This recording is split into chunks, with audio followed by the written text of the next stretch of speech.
받기 합당하신 분 주 앞에 엎드려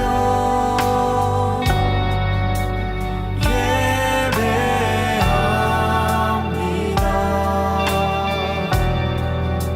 나의 모든 삶 나의 모든 뜻 말씀 앞에 순종하는 삶의 예배 드리기 원하네.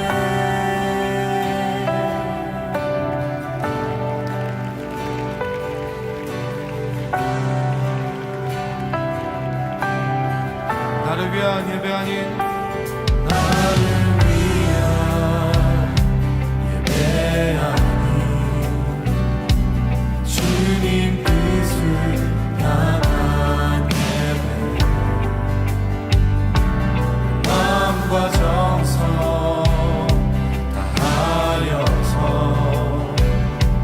주 앞에 드려지는 예배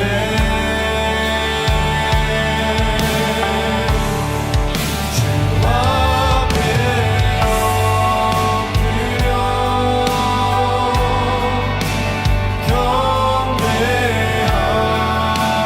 경배합니다.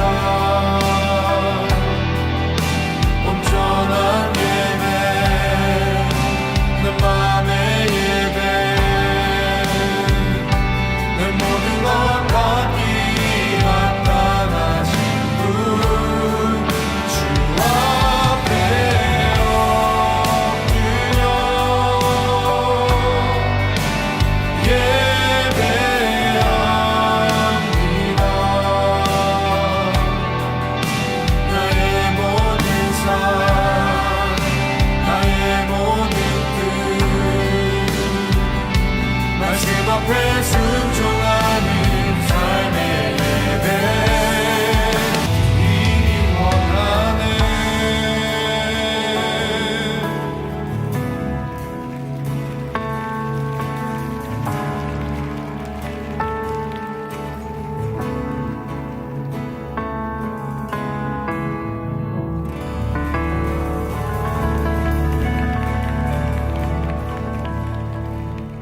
샬롬, 주님의 평강이 여러분과 함께하기를 기원합니다.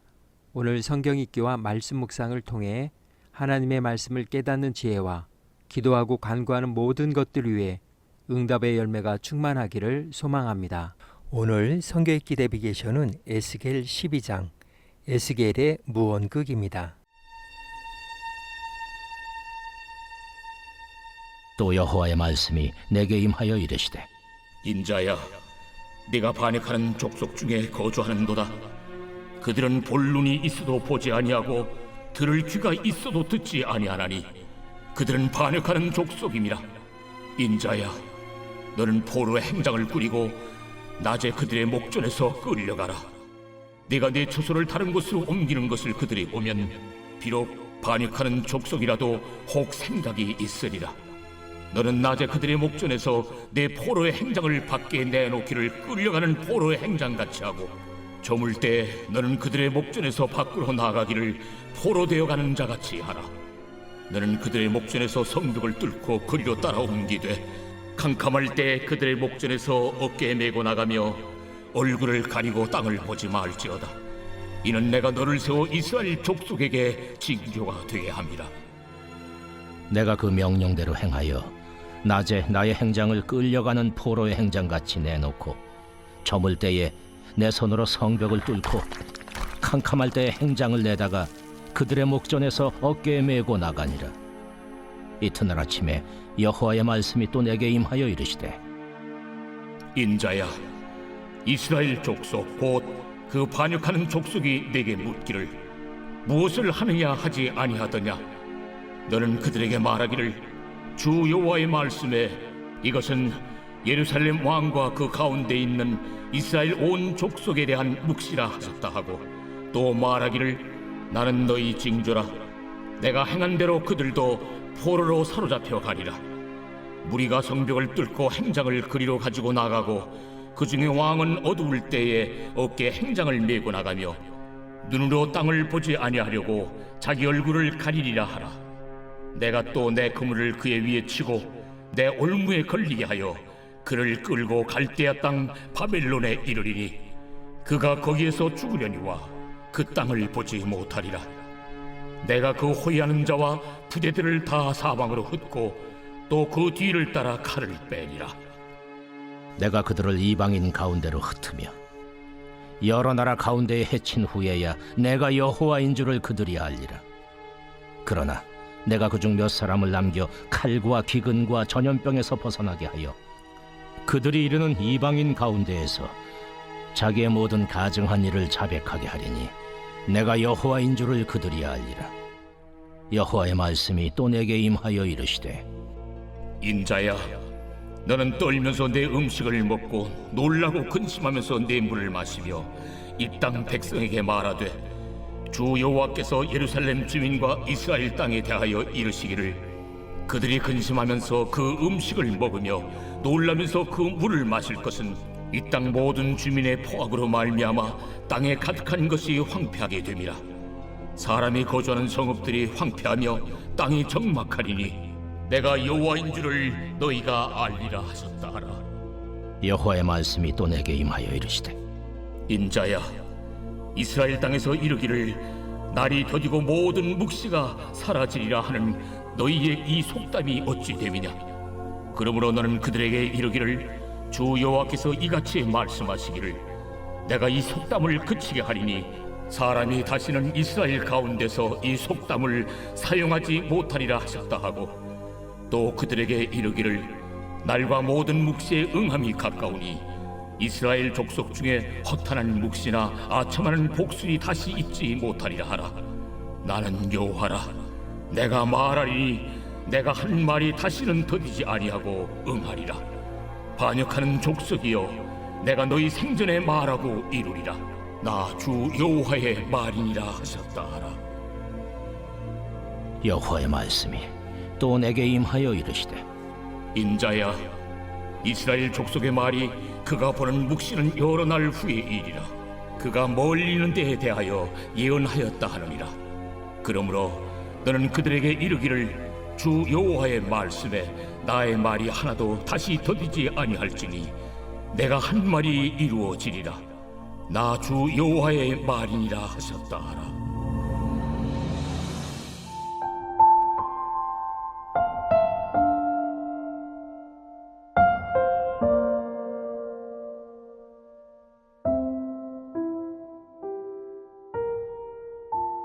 에스겔의 무언극. 무언극이란 말없이 오직 몸짓과 행동만으로 메시지를 전달하는 연극을 말합니다. 대사는 없지만 오히려 그 침묵 속에서 더 강렬한 감정과 의미가 전달된다는 점이 특징입니다. 마임 역시 언어 없이 표현한다는 점에서 무언극과 본질적으로 같은 흐름을 공유합니다. 이러한 표현 방식은 단순한 퍼포먼스를 넘어 언어로는 다 담아낼 수 없는 진심과 진리를 전하는 독특한 전달 방식으로 작용합니다. 무언극과 마임에는 공통적으로 다음 세 가지 중요한 특성이 담겨 있습니다. 첫째, 침묵 속에서 말합니다. 말이 없기에 오히려 보는 이로 하여금 더 깊은 주의를 기울이게 하고 그 침묵 자체가 메시지가 됩니다. 둘째, 행동이 곧 메시지입니다. 말 대신 몸짓으로 표현되기에 관객은 왜 저렇게 행동하는가를 스스로 묻게 됩니다. 그렇게 생긴 질문은 자연스럽게 메시지에 대한 깊은 이해로 이어집니다. 셋째, 설명보다 경험이 앞섭니다. 말로 듣는 것이 아니라 눈으로 직접 보기 때문에 메시지는 더 빠르고 직관적으로 전달됩니다. 때로는 말보다 더 깊이, 더 오래 마음에 머뭅니다. 무언극은 결국 침묵 속에서 가장 강한 메시지를 전하는 예술적 설득 방식입니다. 이와 같은 비언어적 표현 방식은 성경 속 예언자들의 사역 가운데 자주 등장하는 행동 예언과 깊은 관련이 있습니다. 행동 예언이란 하나님의 메시지를 선지자가 특정한 행동을 통해 보여주는 예언 방식입니다. 이는 단순한 상징 행위에 그치지 않습니다. 행동 그 자체가 하나님의 뜻이 담긴 살아있는 말씀이며 선포입니다.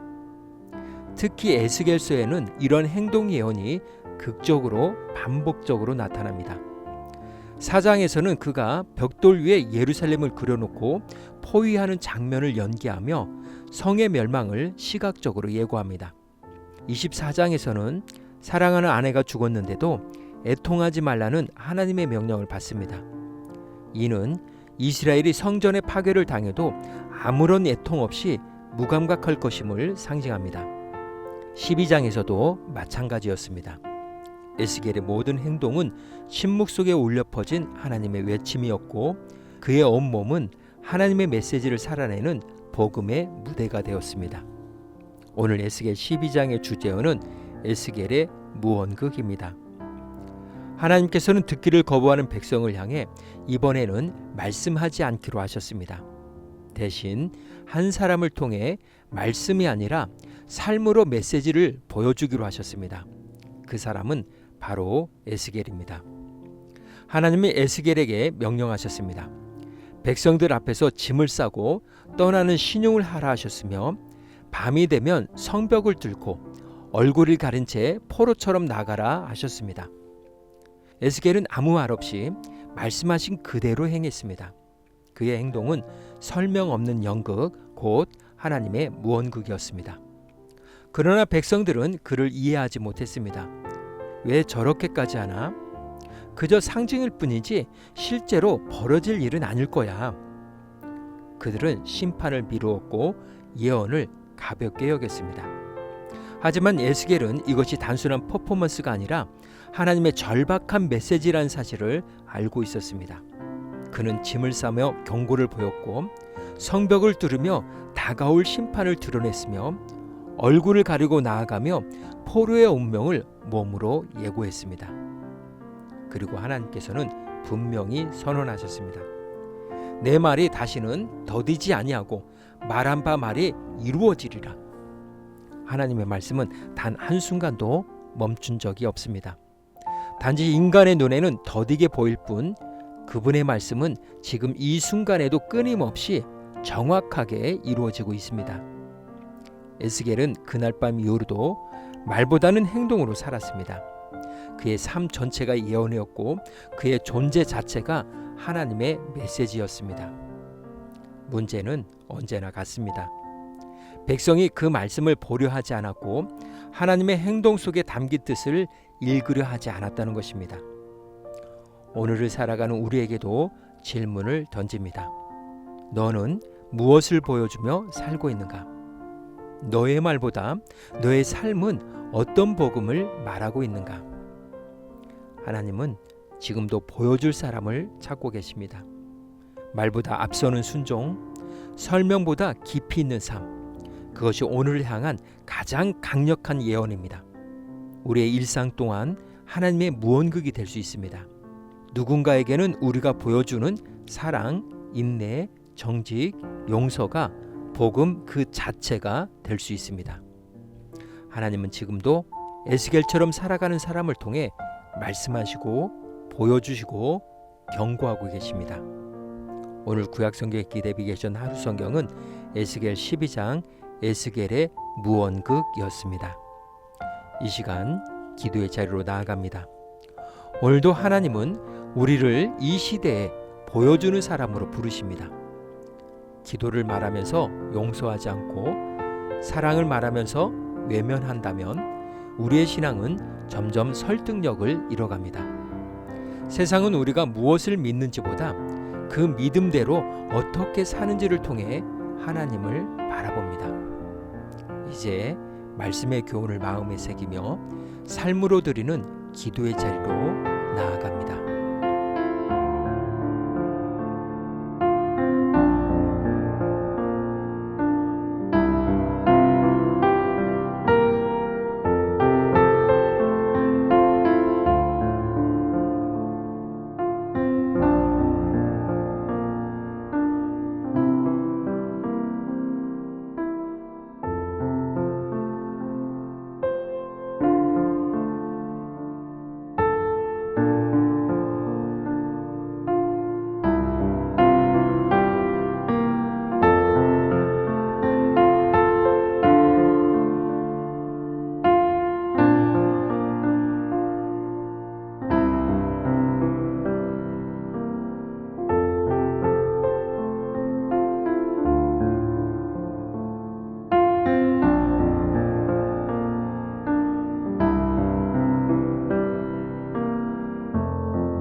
사랑의 하나님, 오늘도 말보다 행동으로 믿음을 드러내게 하옵소서. 짐을 싸는 에스겔처럼 하나님의 뜻이라면 기꺼이 묵묵히 순종하게 하옵소서. 저의 삶이 누군가에게 하나님의 말씀을 보여주는 징조가 되게 하시고, 비록 느리게 보일지라도 반드시 이루어질 말씀을 굳게 붙들며 살게 하옵소서. 오늘은 이렇게 고백하며 나아갑니다. 말씀을 살아내는 하루, 침묵 속에 복음이 흐른다. 예수님의 이름으로 기도합니다. 아멘. 이제 음악이 마칠 때까지 자유롭게 기도합니다. 하나님께서 우리의 기도에 귀 기울여 주십니다.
우리의 기도를 들으신 하나님께서 오늘도 동행하십니다. 주님 안에서 성령의 새 역사를 써내려 가시길 축복합니다.